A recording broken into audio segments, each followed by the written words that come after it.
Assalamualaikum warahmatullahi wabarakatuh. Dan terhormat Bapak Suherdi, SPD, SHMM, selaku dosen pada mata kuliah Hukum Bisnis. Sebelumnya, perkenalkan nama saya Rahmi Azahra dengan NIM 17066263087 dari kelas S1 Akuntansi A. Langsung saja, di sini saya akan mempresentasikan hasil analisis saya mengenai kasus korupsi BLBI atau Badan Likuiditas Bank Indonesia. Nah, di sini saya akan mempresentasikan 4 pokok pembahasan, yaitu pendahuluan, kajian pustaka, pembahasan, dan yang terakhir kesimpulan. Nah, dimulai dari pendahuluan. Latar belakang dari permasalahan ini yaitu untuk menjaga kestabilitas sektor perbankan dan mencegah kebangkrutan lebih banyak bank, Bank Indonesia meluncurkan program BLBI pada tahun 1998 untuk menyelamatkan beberapa bank yang terkena dampak krisis dan memberikan bantuan likuiditas berupa pinjaman atau penyertaan modal dari Bank Indonesia. Nah, seiring berjalannya waktu, menjadi jelas bahwa program BLBI ini tidak memenuhi harapan.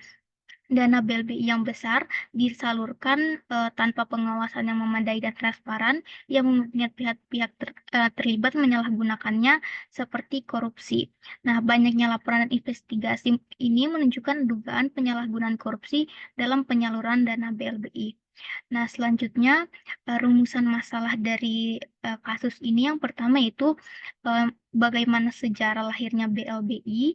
Yang kedua apakah ada indikasi atau bukti konkret terjadinya korupsi dalam penyaluran dana BLBI. Yang ketiga ada faktor-faktor apa yang mendorong terjadinya kasus korupsi dalam program BLBI. Dan yang terakhir bagaimana proses hukum dan penegakan keadilan terkait kasus korupsi BLBI. Nah, yang kedua ada kajian pustaka dari ini. Yang pertama itu korupsi. Korupsi adalah istilah yang berasal dari bahasa Yunani yaitu corruptio yang berarti perbuatan tidak baik, buruk, curang, dapat disuap, tidak bermoral, menyimpang dari kesucian dan melanggar norma-norma agama, mental dan hukum menurut Nurjana tahun 1990. Yang kedua yaitu ada Bank Likuiditas Bank Indonesia atau BLBI.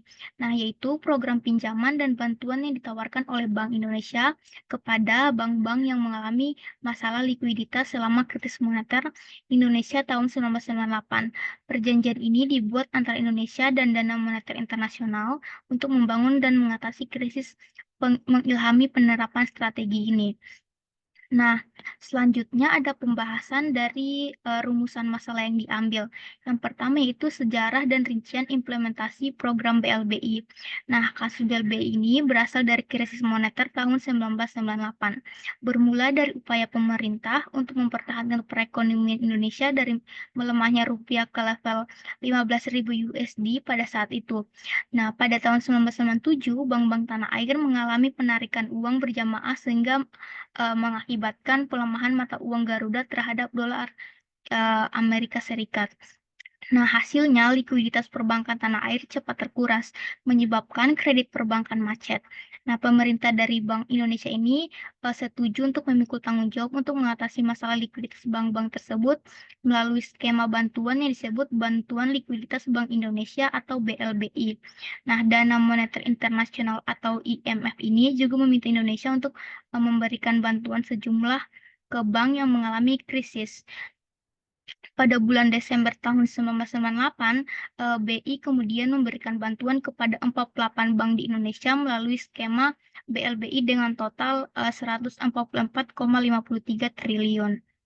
Nah, pembahasan yang kedua yaitu indikasi atau bukti apa saja yang konkret terjadinya korupsi dalam penyaluran dana BLBI. Nah, yang pertama yaitu ada penyalahgunaan wewenang oleh X sendiri itu mantan kepala Badan Penyihatan Perbankan Nasional. Nah, mantan Kepala Badan Penyihatan Perbankan Nasional atau BPPN ini ditetapkan sebagai tersangka dalam kasus dugaan korupsi dana BLBI. Diperkirakan kerugian keuangan negara sebesar 3,7 triliun, lebih besar dari kerugian negara dalam skandal pengadaan EKTP senilai 2,3 triliun. Bukti yang kedua yaitu penjualan aset kepada pabrik Kie. Nah, eh, S di sini mengaku melakukan korupsi dalam penjualan eh, aset pabrik IS yang berada di Gorontalo. Nah, kerugian negara yang signifikan terjadi karena aset-aset pabrik tersebut dijaminkan debitur BLBI senilai 600 miliar hanya dijual sebesar 84 miliar atau sama dengan 14%. Nah, bukti konkret yang ketiga yaitu penyimpangan dana BLBI. Nah, menurut audit Badan Pemeriksa Keuangan tahun 2000, sebesar 144,5 triliun dana BLBI yang diberikan kepada 48 Bank Umum Nasional. Nah, sebesar 138,4 triliun ini merugikan negara. Dan bukti yang terakhir yaitu penjualan aset debitur BLBI. Nah, aset debitur BLBI ini merugikan 600 miliar yang dijual oleh BPN hanya dijual sebesar 84 miliar atau 14%, yang menyebabkan kerugian negara yang signifikan. Nah, penjualan aset ini dinilai tidak transparan dan memungkinkan bukti KKN, serta bukti konkret yang terakhir itu keterlibatan mantan pimpinan BPPS. S di sini atau mantan pimpinan BPPN didakwa karena korupsi dan terlibat dalam penyimpangan dana BLBI serta penjualan aset debitur BLBI yang tidak transparan. Nah, pembahasan yang kedua yaitu ada faktor-faktor yang mendorong terjadinya kasus korupsi dalam program BLBI. Nah, di sini ada dua faktor yang mendorong terjadinya kasus korupsi dari banyaknya faktor-faktor yang lainnya. Yang pertama yaitu pengawasan yang lemah. Nah, dari banyaknya masalah termaksud korupsi disebabkan oleh pengawasan BI yang buruk. Seorang pengacara yang pernah menjabat sebagai mantan Kepala Badan Penyihatan Perbankan Nasional, berpendapat bahwa pengawasan BI tidak efektif, yang menyebabkan banyak masalah. Nah, pengawasan BI yang tidak efektif dapat memungkinkan praktik yang tidak etis, sehingga penyalahgunaan keuangan, penyelewangan dana, dan korupsi berkembang tanpa terdeteksi yang pada akhirnya merugikan sistem perbankan dan perekonomian secara keseluruhan. Nah, akibatnya itu memperkuatnya sistem pengawasan dan kontrol yang ada di Bank Indonesia sangat penting.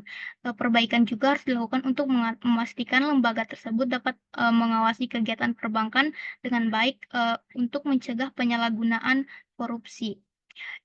Faktor yang kedua yaitu penyaluran dana yang tidak transparan. Nah, Badan Pemeriksa Keuangan atau BPK menemukan dugaan penyimpangan sebesar 84 triliun pada 44 bank penerima BLBI karena penyaluran dana BLBI yang tidak transparan. Nah, bangsa Indonesia memberikan dana BLBI untuk menyelamatkan bank yang mengalami masalah likuiditas secara krisis keuangan. Namun, jika dana tersebut diberikan tanpa transparan yang memadai, hal ini dapat membuka celah bagi praktik-praktik negatif seperti penyalahgunaan, penyelewengan, dan atau korupsi. Nah, pembahasan yang keempat yaitu proses hukum dan penegakan keadilan terkait kasus korupsi BLBI. Nah, dalam korupsi BLBI ini, penegakan hukum telah melakukan banyak hal. Badan Pemeriksa Keuangan atau BPK dan Badan Narkotika Nasional atau BNN melakukan penyelidikan dan penyidikan untuk mengumpulkan bukti dan mengidentifikasi pelaku korupsi. Para koruptor yang yang diputuskan bersalah dan didakwa oleh jaksa pengacara negara. Nah, proses hakim ini dilakukan di pengadilan tingkat pertama dan tingkat banding untuk menentukan apakah koruptor bermasalah dan harus dihukum, termasuk denda dan penjara, kerugian negara, dan dapat dikembalikan melalui gugatan perdata atau penutupan keuangan negara. Nah, pengadilan kasus korupsi ini diawasi dan dievaluasi untuk meningkatkan efisiensi, kemampuan penegakan hukum, dan pemberantasan korupsi di tingkat pembentukan badan anti korupsi seperti Komisi Pemberantasan Korupsi atau KPK dan Badan Penyihatan Perbankan Nasional. Nah, selanjutnya yaitu ada kesimpulan.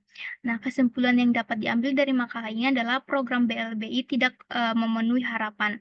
Dana BLBI yang besar disalurkan tanpa pengawasan yang memadai dan transparan, mengakibatkan pihak-pihak yang terlibat menyalahgunakannya. Nah, banyak laporan dan investigasi menunjukkan adanya dugaan penyalahgunaan dan korupsi dalam penyaluran dana BLBI. Dan dalam kasus ini penegakan hukum telah melakukan banyak hal. Nah, Badan Pemeriksaan Keuangan atau BPK dan Badan Narkotika Nasional atau BNN melakukan penyelidikan dan penyidikan untuk mengumpulkan bukti dan mengidentifikasi